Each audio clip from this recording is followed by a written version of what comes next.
This morning, as I got to thinking about those times when we feel frustrated, we don't know what to do, but we can give something to help the situation, like a sack lunch saints moment. Something that allows us to reach into somebody else's life, to recognize them, let them know that we really see them, and then watch God multiply our tiny gift of recognition, because that's part of what our vision is: recognize everyone and communicate hope.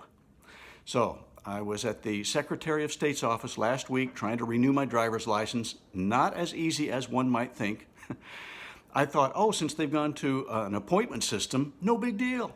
I get there, sit in my air-conditioned car for 5 minutes, time for the appointment, walk up to the door. Hello, I'm here for my appointment. Come right on in. Easy peasy. Has the pandemic made anything easier? Well, that's debatable. Maybe a few things, but in this case, no. I wait in my car for 15 minutes, and then I get out and walk up and see that there's a long line of people outside the door waiting in the very hot sunshine. And I asked one of them, am I to assume that this means they're running behind schedule on their appointments? The guy said, yeah, about 40 minutes. So I wait next to another guy. We chit-chat for a while. Turns out I met a new friend, nice guy.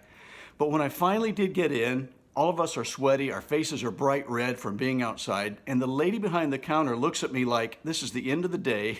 I only have about 3 more appointments left, and I can't wait to get out of this place. And so I thought, what do I have to give? I've been frustrated, everybody else has been frustrated, but I've got to do something. And so I just kind of had that little quick, quiet prayer and said, God, what can I do?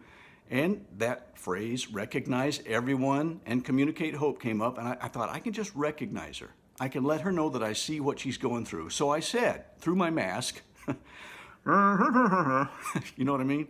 That in itself can be a little frustrating, so you have to articulate. And I said, I want you to know that I really appreciate everything you guys have done to try to catch up on appointments, because I know you've fallen way behind for reasons way out of your control, and you're making things as safe as possible for the rest of us and trying to be as efficient as possible. And I know that's tough. And you probably don't receive a lot of positive comments throughout the day, because I've seen a lot of angry customers out there. But I want you to know for sure that at least one person sees you, and I appreciate what you're doing. Man, she just completely softened. All I could see were her eyes, of course. I couldn't see what her smile might have been like if she had a smile. She didn't even say thank you. It was like she melted and she was speechless. I said that. She seemed to soften a lot. She was very helpful and very quick in getting me through my process to renew my license. And then when I took my photograph, she was kind enough to say in a nice diplomatic fashion, are you okay with that one? Or would you think about wanting to take another picture? That was her nice way of saying, yeah, you probably need to take another picture.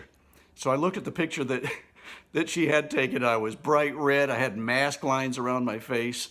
I didn't look too happy. I said, yeah, I think I'll go for another one. And because I was sort of laughing at myself for the first picture, the second picture came out pretty good.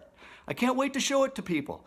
So I appreciated that. And then I noticed that the next person who came in line walked up to her window, and she seemed a little more lighthearted, a little bubblier.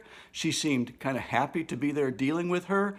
And then a few of us who had met in the line outside waiting for our appointments said, hello, I hope you're doing well. Have a great rest of your day on my way out the building.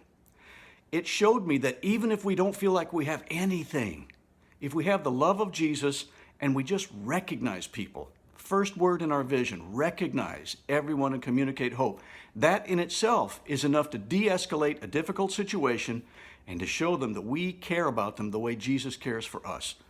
Wanted to pass that along in hopes that all of us who are dealing with very frustrating situations every day of our lives might pray about what God can help us give somebody today and communicate some hope. Have a great day. Bye for now.